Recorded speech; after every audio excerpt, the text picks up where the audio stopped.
You're listening to the Cash Flow Academy podcast with Andy Tanner, your source for investing made easy. Here's Andy Tanner.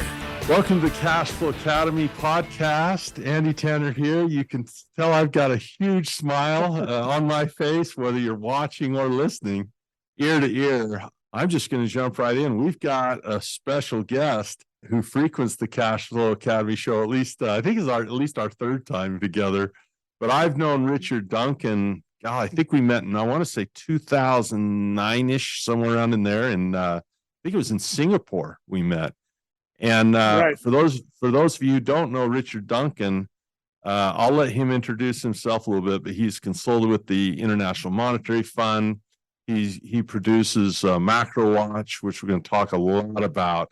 If people want to know where I like to go for my macroeconomic information, Richard Duncan is my number one guy. So coming from Thailand, welcome to the program, Richard Duncan. It's good to see you, my friend. Thank you, Andrew. It's really great to see you too. Oh, really fun. So what's the time difference in Thailand? What time do you have right now? So it's 10 p.m. here. 10 p.m. So it's 9 a.m. here and 10 p.m. there. So quite a difference. So thanks for burning the 10 p.m. oil for us in Thailand. No, you're definitely worth it. So for those that are just new to who you are, would you mind, Richard, just giving just a little bit of your background, how you became interested in economics, your time with the IMF, all that good stuff? Okay, so I am an American, but I started my career in Hong Kong when I was 25. A few years before that, I'd been lucky and was able to backpack around the world for a year. And I saw Asia at that time and realized it was booming. So after a couple of more years in business school in the US, I moved to Hong Kong, found a job as a securities analyst, working on Hong Kong Chinese securities, looking at the big stocks in Hong Kong. And so I've spent most of my career living in Asia. I've moved around from Hong Kong to Singapore to Thailand a few times each. At one point, I became the global head of investment strategy for a big Dutch fund management company in London, ABN AMRO Asset Management. And I had just a 3-week consulting job with the IMF during the Asia crisis. But after that, I worked for the World Bank in Washington for a couple of years on issues related to the Asia crisis. And for the last 10 years, I have been producing a video newsletter called Macro Watch that explains to subscribers how the economy really works in this new age of fiat money, where the government is pulling the strings, and explain the forces that are driving the financial markets. And along the way, I've written 4 books. The first one was called The Dollar Crisis 20 years ago. And the most recent one is the Money Revolution. The Money Revolution. Yep. How to finance the American century. So it's going to be a lot of fun to endorse that. Let me give people your website as well. It's richardduncaneconomics.com, and I'd like to get this out soon.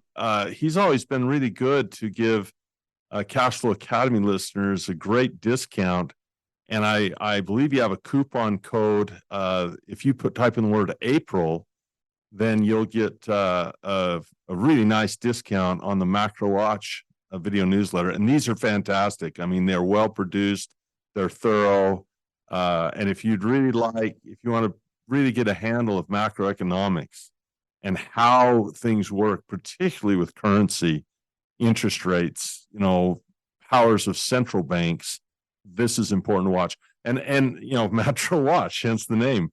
It's important to watch, and I watch it all the time. I'm very much a macro guy because, that lifts all boats, and you really don't want to fight those trends as an investor, particularly if you're a trader, but it kind of gives you some sense of where things are going. So go to richardduncaneconomics.com, and you can check out Macro Watch. He'll give you a great discount. We'll give that again at the end of the program. So last we talked, it's been a little while, but the last we talked, we were talking a lot about printing money. And it's interesting when you look at the United States on the fiscal side, most of the money that we borrow doesn't really go for what I would call investment. I'd go for expenses. They're for people to buy healthcare. They're for pension payments, for government pensions, Social Security. They're just payments for people to live. And you made some really interesting points about money printing, because I've always been one of those guys that's nervous about it and inflation. If we were printing money and borrowing this money with the same attitude we borrowed it in a time of war, like I think in World War II, the debt to GDP was probably 150, 154, something like that. And, we were doing that out of necessity, right? I mean, you had to borrow to win the war.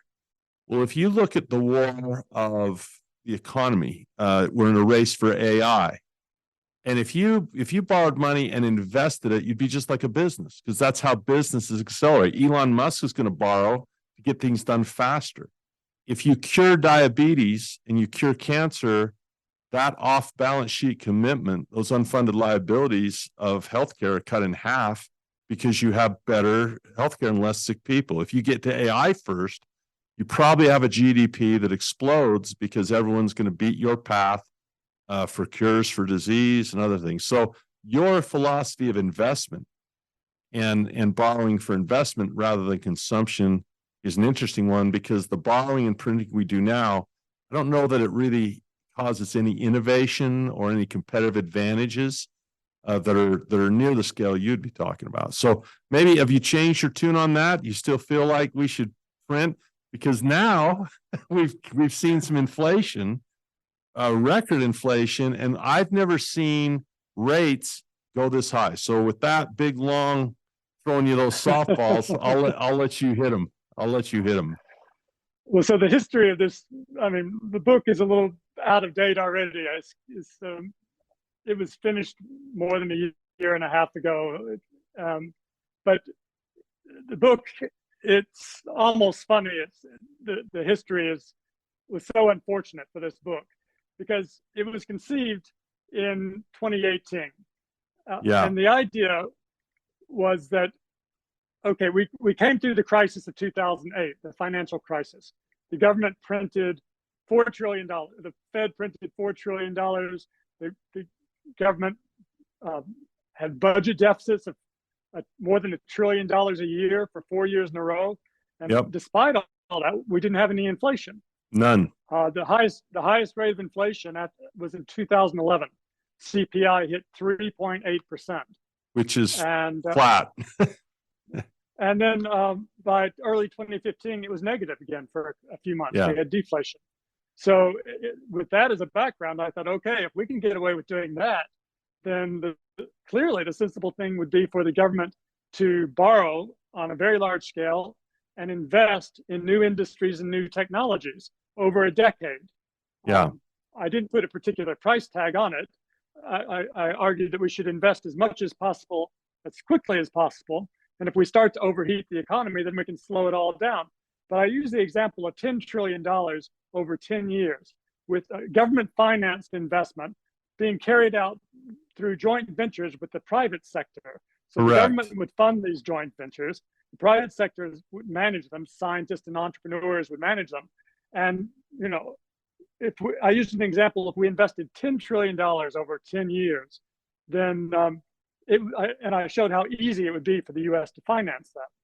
Well, just about the time the book is finished and ready to go to print, COVID hits. And suddenly, instead of having a multi-trillion-dollar investment over a decade, U.S. government debt went up by almost $3 trillion in 3 months. 3 months. Not 3 years, not a decade, but in 3 months, we had a multi-trillion-dollar expansion of debt. And the Fed printed $3 trillion and financed that debt at the same time. And altogether, the bill came to $5 trillion, with the Fed financing almost all of that through paper money printing. And so that was a big smack in the face of my whole book, because that investment led to high rates of inflation. But to your credit, too fast. But to your credit, this was not, I mean, your idea was a decade of investment. And had that happened, I think the GDP would have expanded tremendously if those innovations would have been there. This was not innovation. This was helicopter. I mean, this really was helicopter money, people getting checks, businesses getting PPP money, all kinds of idle loans were being extended. There was a lot of money out there. And that's just in such a short amount of time. The big question now is, I feel like wait. Yeah, go ahead. But also at a time when COVID disrupted global supply chain bottlenecks. Yes. Yeah. And so the supply side was all clogged up. And meanwhile, people were stuck at home you couldn't go out and buy services or eat at restaurants or go to the movies. So they all ordered iPhones and jogging machines with their stimulus checks, and demand surged, supply was clogged up.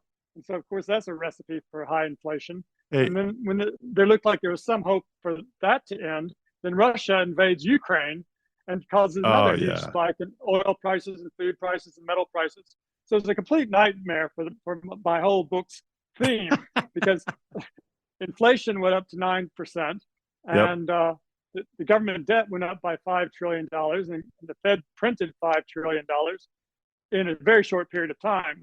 So it certainly complicated my book's theme. This was the exact opposite of my first book 20 years ago, The Dollar Crisis. It was. That had perfect timing. When that book came out, the dollar just fell and fell and fell and fell. It couldn't have been more fortunate for me. This was the complete opposite. But now, 2 years later, the inflation rate's back down to 3.2%.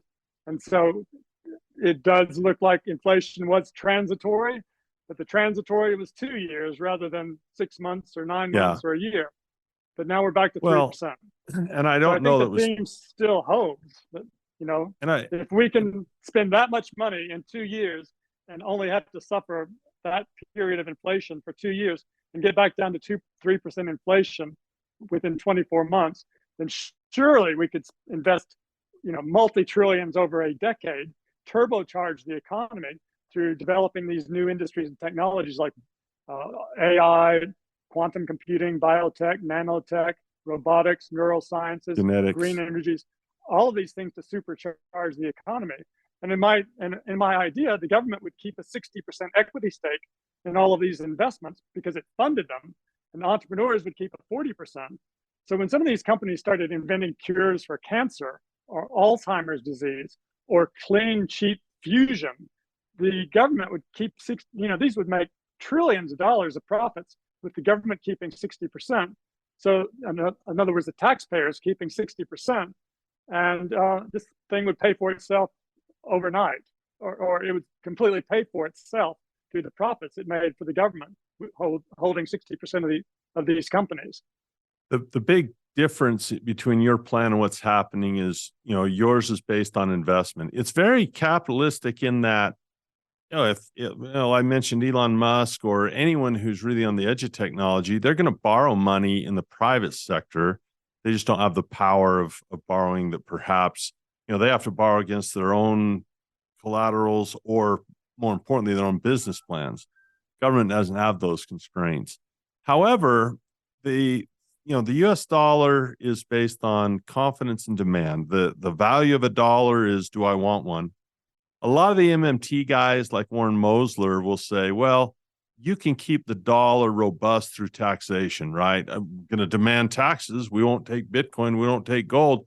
Better get some dollars somewhere if you want to do American business. And if, they can collect those taxes and then burn the tally sticks after and destroy it if they want. But now we have the BRICS, and that's really what I'm really wanting to, we've kind of brought up to speed now. So I don't know that dethroning the dollar as the world's reserve currency is the end of the world. Certainly people have euros and find wealth. People have Sing dollars and find wealth. People have Canadian dollars and find wealth. You don't need to be the world's reserve currency.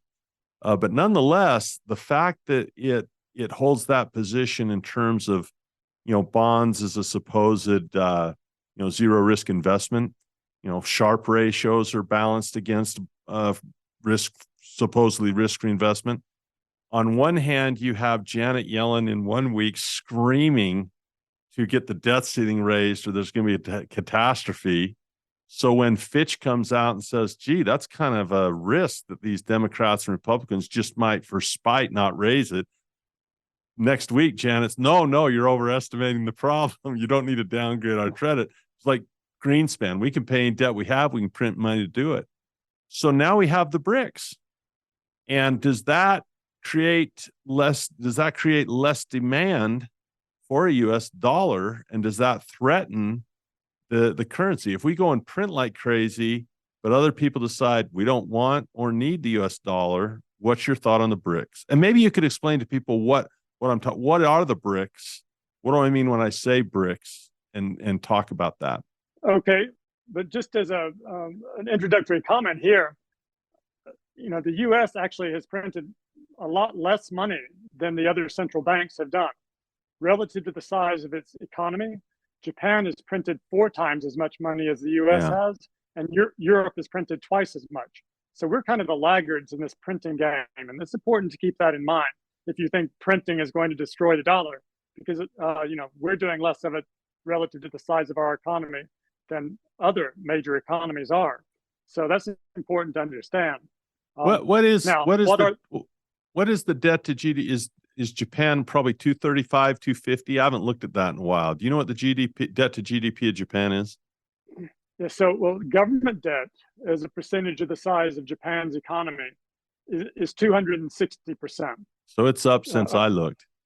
260% of GDP. That's Japanese government debt to the size of Japan's economy.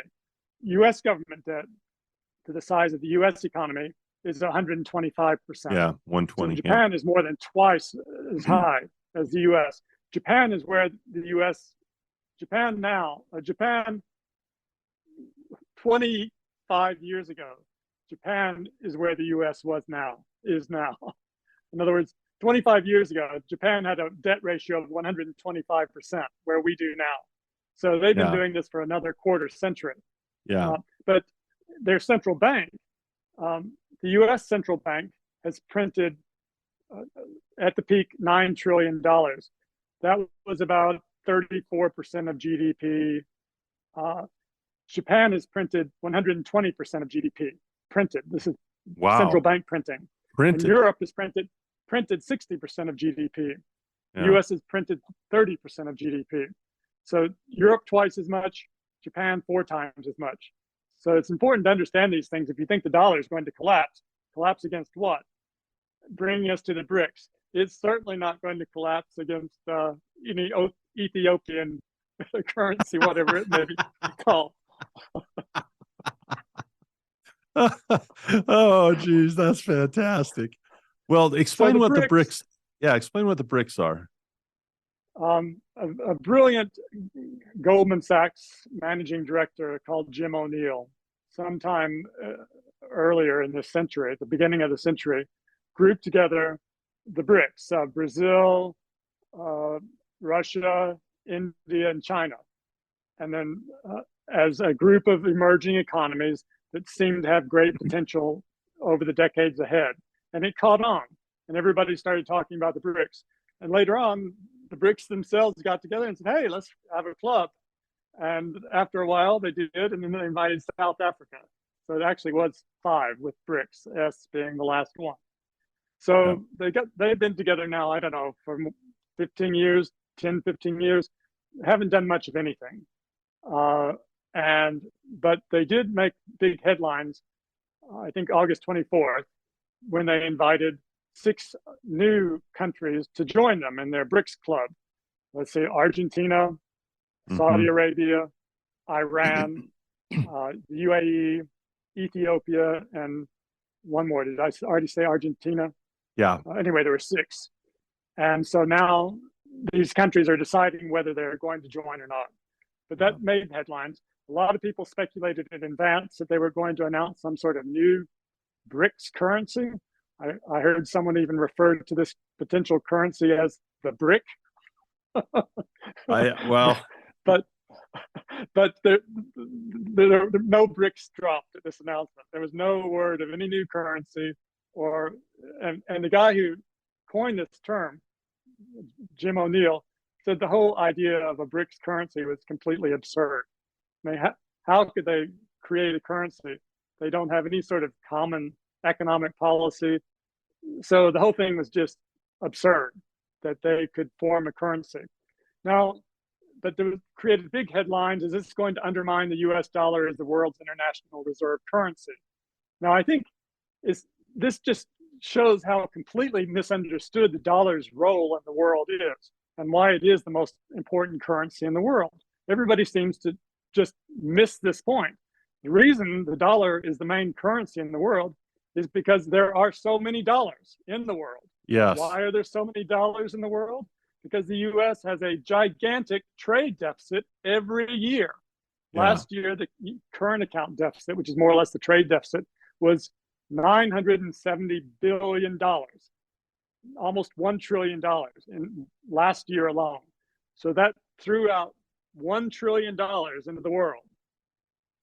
And since 1971, when the Bretton Woods system broke down, the cumulative current account deficit has been $14 trillion.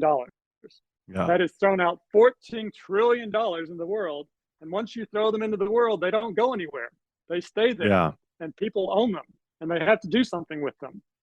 And what they have to do with them, if they want to earn any interest on them, is they have to buy US dollar denominated debt instruments or some sort of dollar denominated asset. And so China, for example, our trade deficit with China is about $400 billion a year. So China gets an extra $400 billion every year from the United States because of their trade surplus.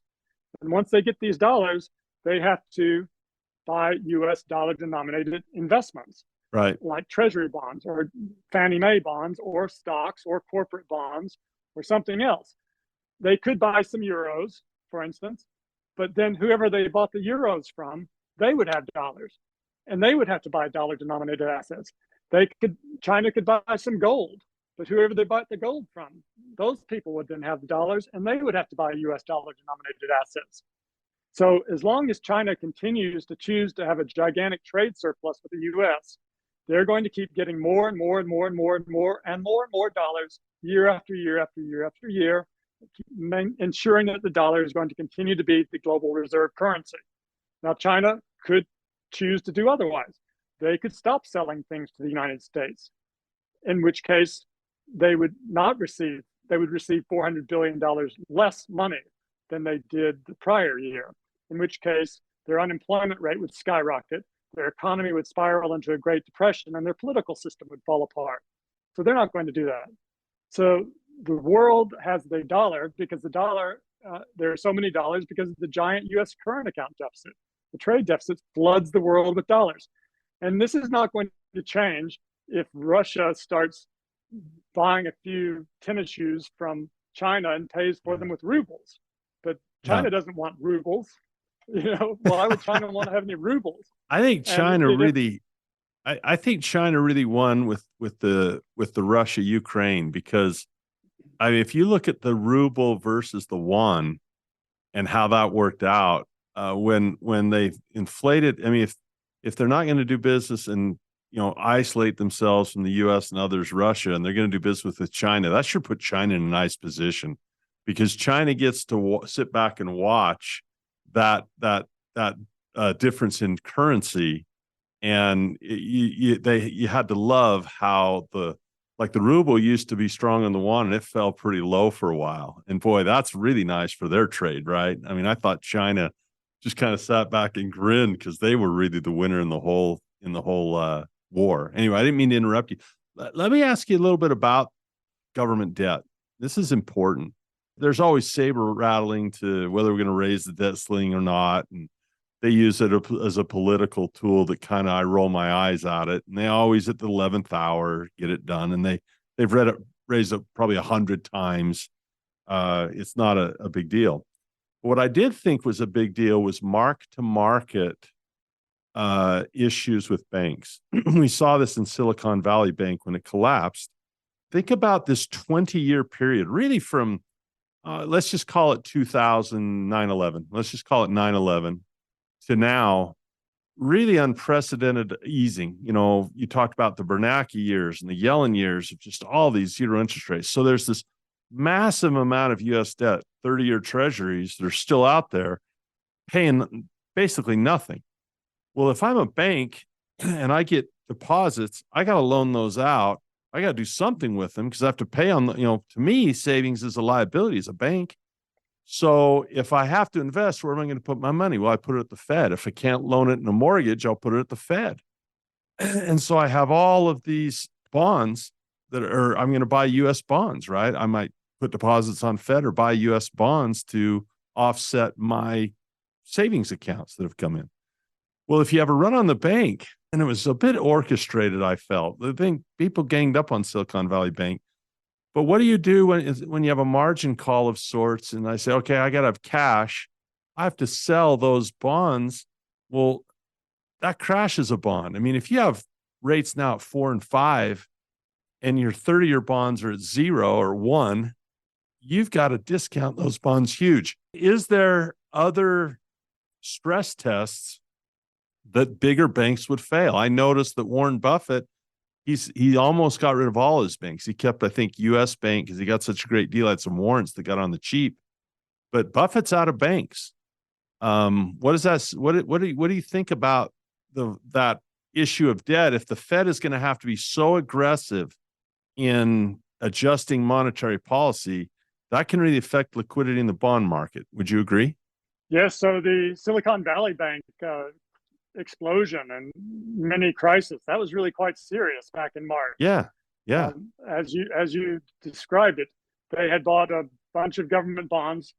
When the government sent out a lot of stimulus checks to all the Americans, they deposited it in their Put it in the bank. Yeah. So bank deposits surged by 35% over 2 years. Nothing like that had ever happened before.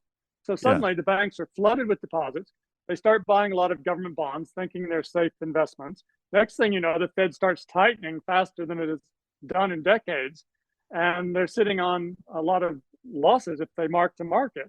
Of course, if they hold them to maturity, they won't lose anything because they'll get all their investment back. But then some depositors catch on to the fact that they're exposed to these losses if they have to sell them now and start withdrawing their deposits. And so it did force them to sell their government bonds at a big loss. Like a margin call. Just like a margin call. And this started spreading to other banks. 2 other big banks failed as well for the same reason. But the Fed reacted pretty quickly and over the weekend. Hold on a second. We are creating a new lending facility so that you banks can borrow as much money as you want from the Fed. And all you have to do is post your government bonds as collateral at face value, not mark to market. Yeah. Face value. At par. So we will provide you limitless amount, as much money as you need to fix your problem for as long as you want, as long as you've got government bonds. So they put the finger in the dike again, and that stopped that crisis in its tracks. So Silicon. That was interesting because that was really interesting, though, because at that point, the Fed had already started reversing quantitative easing. They were doing quantitative tightening, which is quantitative easing is where the Fed creates money and pumps it into the financial system. That's what they did after 2008 and during COVID. Well, they want to reverse that, and they started reversing that a few months before, well, maybe 6 months before Silicon Valley Bank blew up. And they'd already destroyed about $600 billion through quantitative tightening. But then when this crisis struck, within 3 weeks, they had created $400 billion new dollars. So they reversed 60% of what they'd done with quantitative tightening to that point. So instead of tightening monetary conditions, by lending the banks money through these new lending facilities to save them, they had to create another $400 billion in 3 weeks, reversing most of what they've done with quantitative tightening. Now, since then, quantitative tightening is back on track, and they've destroyed in total now about nearly $900 billion. But that was a setback to their idea of tightening monetary policy and getting recession under control. But it did prevent a systemic banking collapse. It was interesting. If Silicon Valley Bank goes down on a Friday, and Sunday is when they create that new backstop saying, we'll give you as much liquidity as you want. I thought it was really interesting that they said, we'll count your collateral at par value rather than mark to market. And I almost thought, 24 hours. Couldn't you just do this retroactively for poor Silicon Valley? And I mean, yeah, I mean, come on. If they'd have done that on a Thursday, Silicon Valley Bank's still around. Well, so this is why countries have central banks, to be a lender of last resort in times of banking crisis. If they had not existed, then this thing would have spiraled into, bank after bank after bank domino would have fallen. And we would have been in a Great Depression again, like we were in 1930. And so that's why we have central banks. Well, and now that's an important, they work pretty effectively. That's an important thing. You mentioned the crash of the Big Depression, 29. It's almost as if since Greenspan, Bernanke, Yellen, Powell, they've all said, look, we're never doing that again. And the critique of the Fed then is that they could have prevented it in hindsight and you should have acted more. But let's talk about the future now, because I'm always, I don't like to be conspiratorial. I don't like to be dogmatic. People want to end, some people want to end the Fed and just go back to a gold standard, and other, people get to extremes. And I try to be very measured in it and say, what does the data say, and be open. Here's my concern. If you were to have to drop interest rates now, the question I have is, would inflation resume? It seems like, we're not going to go back. We had 9% inflation and now we've got 2%. So if you go to the grocery store, your cereal's not going back down. Gas will fluctuate, energy will fluctuate, but the basic things you're seeing at the store, these new prices are still here to stay. The restaurant prices, they're here to stay. And so they're just trying to slow the rate of inflation. They've got it from 9 back down to 3. Okay, great. Their goal's 2.5. But what I see is the Fed has also a mandate for labor, for employment. And I'm just wondering, okay, what's going to happen to the housing industry with mortgages at, 5-6%? Housing is a huge number in my mind, because when you buy a house, you buy everything else that goes in the house. And I look at right now, housing prices have held, I think, simply because there's not a lot of supply right now. But I just wonder, what's going to happen to the labor market when you have these interest rates at 5-6%? We haven't seen these in 2 decades. And can businesses continue to function? We have an inverted yield curve right now, which usually spells recession. Only Goldman Sachs has said they think there's about a 15% chance of recession this year. Almost everybody else says 60. So if you have a threatening recession in an election year, where everyone says, hey, it's the economy, stupid, if they drop those rates even a point, does inflation resume? But if they don't start coming off the tightening, when do the job market start to wane? And when the job market starts to wane, that's what I've had my eye on, because the Fed has that dual mandate of price stability and jobs. If you start seeing jobs get weak and they drop those rates again, does inflation resume? So the job market has been absolutely on fire. I mean, yeah, crazy. Up, the unemployment rate went up to 3.8% last week or whenever. But before that, it was 3.5. I think it got down to 3.3. This is the lowest it's been in 50 years. Yeah. And we're still creating jobs, even with the high interest rates. How many did they create last month? Was it 120,000, 180,000? A lot. We haven't seen any job destruction. And jobless claim numbers, I think, came in extremely low again just last night. So it's amazing that the inflation rate has come down to 3%. Now, part of the reason is, of course, gasoline, oil prices fell from 120 down to about 60. Now they're back up to 80 something. But, you're talking about cereal. Corn and wheat prices are down like 30 or 40% year to date. So if your cereal prices don't come down, your cereal makers screwing you. Well, they're making a lot more money now. you need to buy some different cereal. And that's how capitalism works, It does. So cereal prices should come down. Egg prices have come down. Gasoline prices have come down. But to your point, I really think we will go into recession. In fact, most economists in the world thought we would already be in recession, including me. I'm surprised we haven't been. The economy has been amazingly hot, and we can talk about some of the reasons for that. But well, AI later.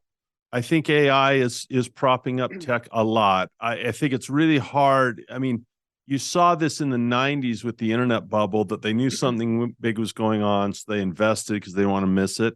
I feel even different. I feel the same. It feels the same with AI, that no one really knows what it is or who the winners are going to be.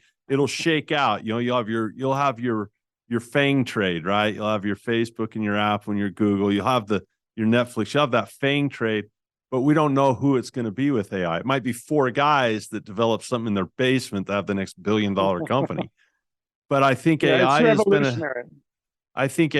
been a nice tailwind to keep us up. But you know, when you look at the chart of rates of how they've raised rates and dropped rates, I've never seen rate hikes this aggressive in this short amount of time in my life. And I thought, we got to hit recession on this. So why do you still think we still might be headed for recession despite the tailwinds of AI and some of the other things we see?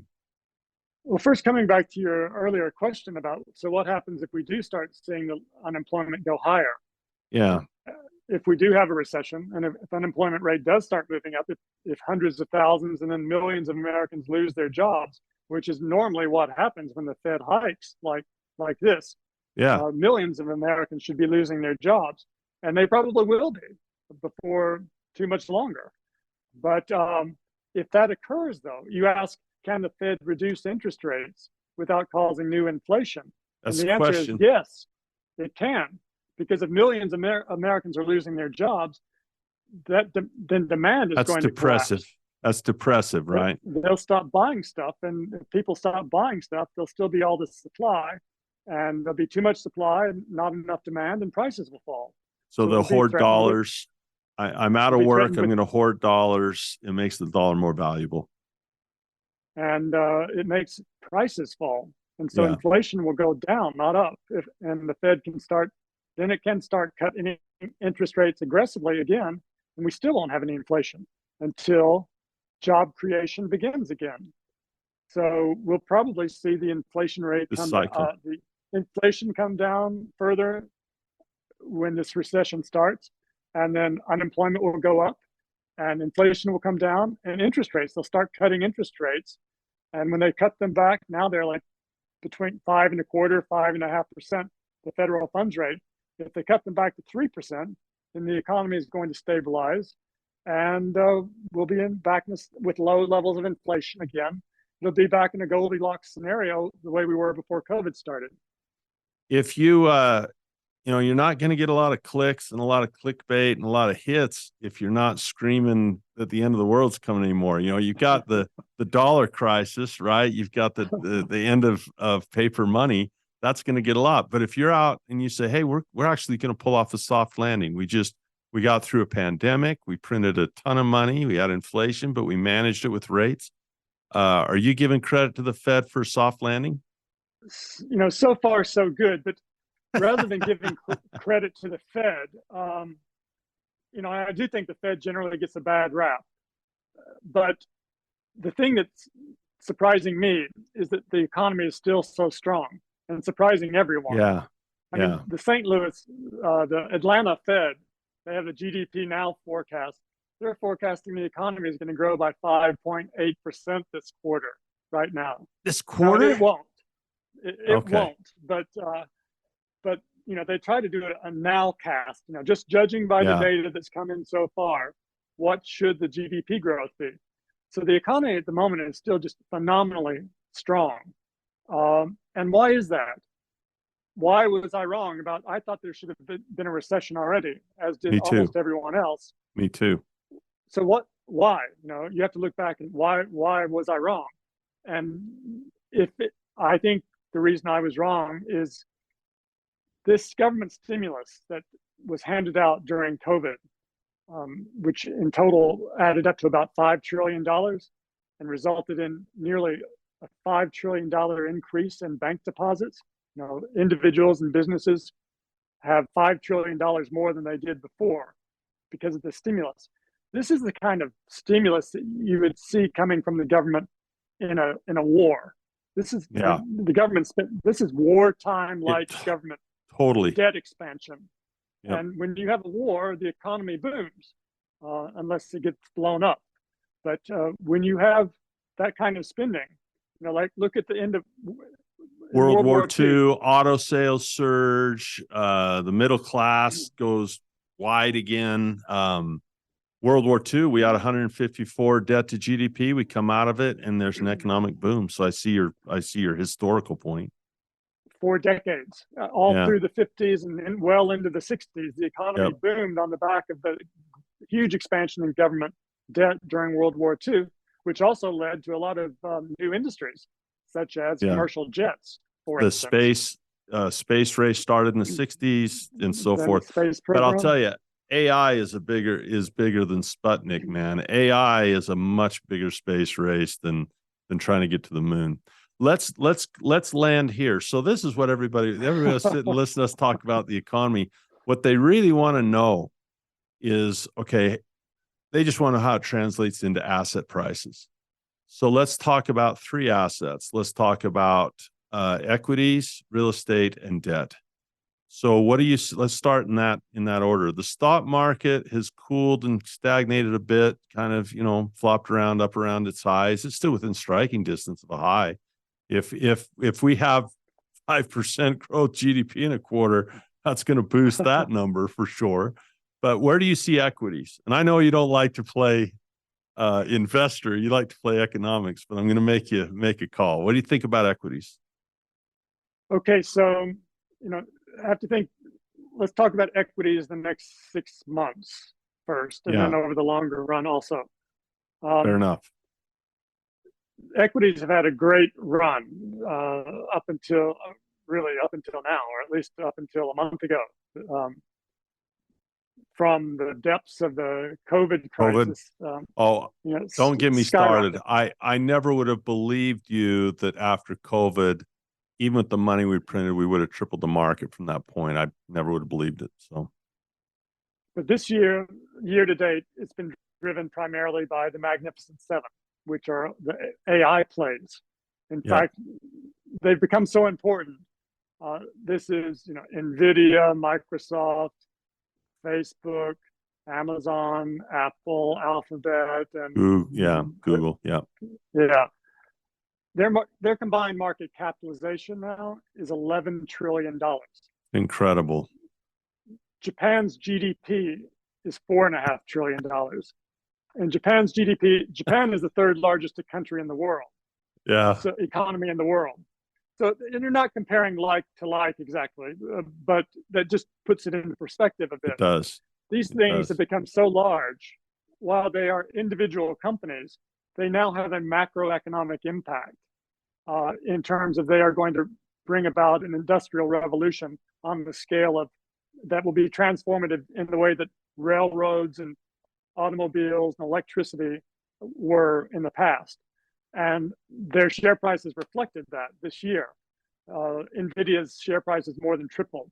So in MacroWatch, through the roof. Yep. I've just launched a series on the Magnificent Seven. I'm going to focus on that from a macro perspective.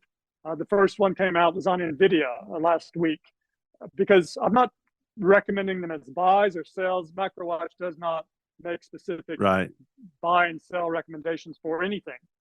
Instead, it teaches subscribers to understand what's happening at the macro level so they can make better decisions for themselves. So I'm not talking about these from an investment perspective per se, but rather from a macroeconomic perspective with a very focus on what they're doing to develop artificial intelligence, which is completely revolutionary.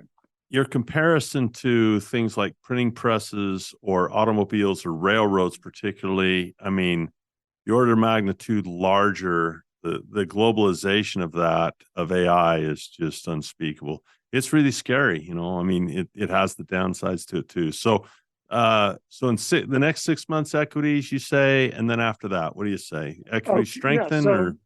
I'm concerned now for equities in the short term, because first of all, I think we're getting into a little AI fatigue. we've had the big run up on all of this excitement, Mm-hmm. and the results are in, and the shares have already performed, and everybody's like, okay, now what? Yeah. And so I think everybody's going to take a breath. They're not going to keep piling into these stocks the way they did before. And these 7 stocks drove all the stock market performance this year. So that's probably, going to wane a bit now. And worse still, we have quantitative tightening. The Fed is doing quantitative tightening is the That's opposite a of headwind. quantitative easing. Yep. That's a headwind. The Fed is destroying $95 billion every month. That's real money. That adds up to $1.1 trillion a year. So a year from now, there will be $1.1 trillion fewer in the world than there are today. That's something like 14% of all the dollars. It's a big pullback. So that's quantitative tightening is like this. It's like, here's an analogy. Imagine a ballroom full of investors. And suddenly the Fed starts taking the air out of the ballroom. At first, they don't notice, but then it becomes difficult to breathe, and they all run for the exits. So we're right now at the point where the air is beginning to get a little bit tough. It's getting tougher to breathe. And this is just going to get worse and worse and worse until there's not enough oxygen and people are going to panic and run for the exits. That's a real possibility that it's going to put downward pressure on stock prices. It's taken a little while to get going, but they've already destroyed $900 billion so far. They'll destroy another 1.1 trillion over the next year. So that's the worry. Then on top of that, we have the very high interest rates that are going to drag the economy down. Well, like I said, like housing, housing, I don't see growing at these mortgage rates. I don't see it. I don't see how people are going to have the money to get it down to cover enough for what. The prices are really high right now. When you stack an interest rate on top of high price, you can't afford the down payment or the monthly payments, right? That's right. And student loan repayments begin again sometime in the next month or so. And that's $1 trillion. All of these new guys who are sitting in their basement in their pajamas pumping stocks with their stimulus money, they're going to start repaying their student loans now. Yeah, and that's with their fake gig economy. Hey, Mom, I got a gig down here. I'm in the gig economy, right? Right. So all of those things are not good signals for the near-term outlook for the stock market. I hope so. I also think with all the algorithmic trading, no question, equities are more volatile than they've ever been. I hope for a big sale. I would love to see a big pullback. I would love to see a little contagion, a little nervousness, because in my mind, it's a sale. Some people like Black Friday. If you're a consumer, if you're an investor, you like Black Swan, and I'll take Black Swan any day. I would love to buy. It's hard to buy. Like, it's hard to pick up more Apple right now for me, because I think it's going to take a breather too. Okay, housing. What do you think? And their valuations are expensive too. Their PEs stock prices are high. The PEs are high. Yeah, their PEs are up there. Tell me about. But long-term stocks perform well, and this AI revolution will kick in, and these trillion-dollar companies are probably going to potentially become $10 trillion companies over the next 10 to 20 years. And so long-term, people need to be in stocks as part of a diversified portfolio, in my opinion. Interesting stuff. Do you agree we're going to see the housing market cool as well, just like the stock market? I think the housing market cools. I do think which so. Affects yes, I think the stock market. Home prices have seemed to recover a bit over the last couple of months, but I think that's just temporary. Like you said, there's a shortage of houses because everyone who has a mortgage that they finance. No one's getting rid of that. No one's getting rid of that. No one's selling that. Yeah, exactly. So that's not going to last forever. And so I do think home prices will fall from here. Debt still, market. The debt market. Still, over the long run, though, I think it's wise to own rental property. You need a house. You need a place to live. You need a piece of land with a house on it you can rent out, and over the long run, it will pay for itself. And that's another part of an important diversified portfolio. Well, And really, real estate's a way to short the dollar, isn't it? So if you believe in, let's say the Fed gets it right and it's 2.5% inflation, let's say they get it right. Real estate's probably the best way to have a short position on the dollar because you're borrowing dollars when they have value and you're going to be paying off over 30 years at 2% inflation when they lose value. So it's really a short position on the US dollar, and you're still okay with that, yeah? Yeah. Right. And so bonds, then finally you were asking. I think because I think we will have a recession, that means inflation will go down and therefore interest rates will go down. So now I haven't seen the opportunity to invest in bonds and get a 5% yield in a long time. A long time. Yeah. So you can buy a 2-year government bond that pays 5% interest and lock it in, which is pretty good, and hold it for the 2 years until it matures and earn 5% interest. And if they drop, that's a pretty good opportunity. If they drop interest rates, you get to sell those at a premium, right? I mean, right. Yeah. Or hold them to maturity stuff. And just you could buy the 30-year bond. The 10-year bonds are only yielding 4.3%. Yeah. And who knows? I could be wrong. Maybe we'll get more inflation. Well, in which case you'd be stuck with these things for 10 years if you hold them to maturity. But the short-term bonds at 2 years or less, you can earn more than 5% interest now. Yeah. With practically no risk at all. If you holding them 2 years is nothing. It's an interesting, usually the inverted yield curve spells recession. So maybe we'll see that happen yet again. I don't think we've ever had an inverted yield curve without one, have we? Have we ever had an inverted yield curve that hasn't been followed by a recession? I don't think so. I think you're right. Yeah. Certainly almost every time that we get one. It takes a while, but it usually comes through. But the economy is cyclical, right? And but there is another factor that's supporting the economy that we shouldn't forget about. The previous Congress, passed 3 major pieces of legislation that are having a very important impact on the economy now and for the next decade. They first passed the Bipartisan Infrastructure Act, to spend on infrastructure, more than $1 trillion, I think. Then since we spoke last time, they passed the CHIPS and Science Act, which you must be seeing in your home state, right?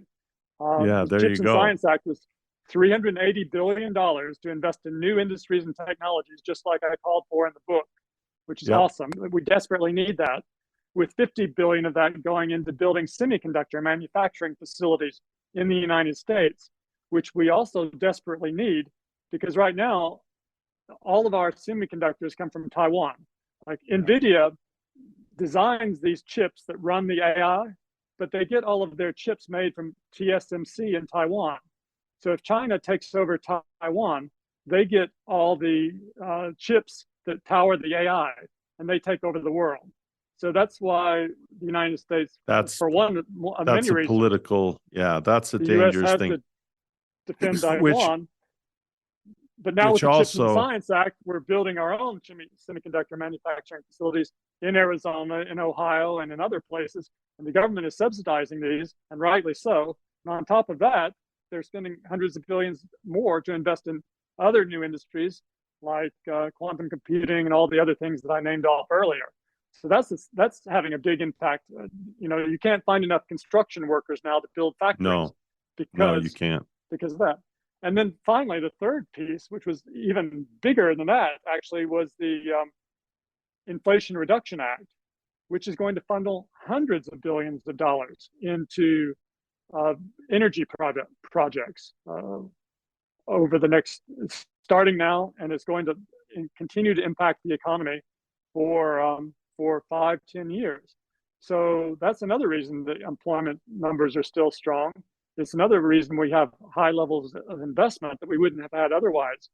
And these were all very important things because China is investing more in research and development than the United States is now. And that's really dangerous because if I think, as you said earlier, if they get AI before we do, then they control the world, and that means they control us. And it's probably not going to work out well at all for us. It's a bigger space race than when Kennedy said we're going to go to the moon first. That's nothing. I mean, we got to get to AI first. Everyone, if you enjoyed this conversation, I mean, you can't get enough Richard Duncan in your life. Okay, you just can't. Go to richardduncaneconomics.com, put in the coupon code April, and get a massive discount on the MacroWatch newsletter. It's fascinating stuff. I don't know anyone that keeps his pulse on the macro economy like Richard Duncan does.